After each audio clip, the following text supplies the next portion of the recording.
Welcome back to the Holyland Uncovered. I'm Jordana Miller. The earliest games were found more than 2,500 years before the Common Era. But what do they tell us about those ancient civilizations?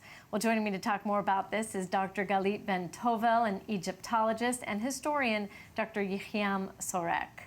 Thank you both for joining me. Dr. Ben Tovel, I want to start with you. And you've brought us here, I see, a game. And before we get to it, let's talk a little bit about the role of games in, for example, ancient Egypt. So the game in ancient Egypt, in order to understand the role, we have to make a differentiation between the ordinary people and the royal palace. I mean, ordinary people, it was like today. Kids love to play. You can find boards, you can find dolls that they play with. They even had a sports competition, which they did close to the Nile. They also like to swim, like we do today. But the most interesting part of the games in ancient Egypt is the one that were played by the royal family. And here, this is a different story, because the symbol of the game are giving us more information about the cult, the gods, and of course, the whole, if you want, the whole know-how of the ancient Egyptian civilization. And here I brought a game. The name of this game is Senet. And this is a game that was played in the royal family. We found one like that in 2686 BC in the tomb of Khesira. We also found one like that in the tomb of Tutankhamun and Ramses III. And just to give you an idea about how we can learn from the symbol of a game, this is a game that is very close to the Damka game that we know today. Is played by the colors of black and white. You can see here, instead of having a dice, we have 4 strikes. One side of them is black and the other one is white. Now, apparently, this is a game that when we are looking at it today with modern eyes, we say, okay, we know how to play it.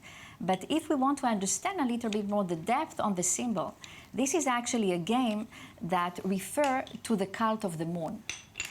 As we know, the moon has 2 colors, the black and white.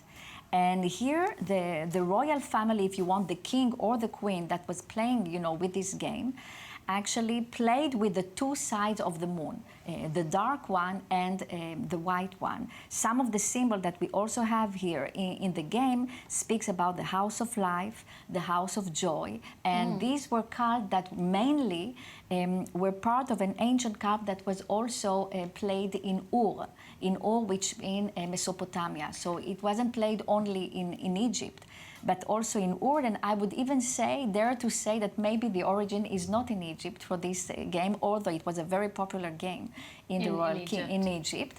I want to bring in Dr. Right with God and not a man, right? This becomes... But I just want to make a different, an observation. Please. I would just say that we have, I think, to look at, the ancient scribe a little bit different, because today we are looking at sport for the sake of the sport.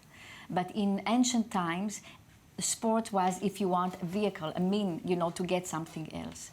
So by wrestling with another person, or by, showing my mighty force, I'm here connecting myself to another spirit, to what we call, the gods and elsewhere. So I think this is one of the, the major difference that I will say, that today, how we are looking at sports, and in the old times, right, because there was a religious dimension to sports in the ancient world. So wrestling, I think, and the other act was not only for the sake of the wrestling, but as a doctor, was it about gaining favor from the gods? Favor, showing why this person was chosen, if you want, like this amazing. But it's a worldwide fame of the athlete, the basketball player, the football player, and the like. All right, we're going to leave it there. Fascinating. Dr. Ben Tovel and Dr. Sorek, thank you so much for joining me. We're going to take a short break, but don't go anywhere. We have so much more coming up for you here on the Holyland Uncovered.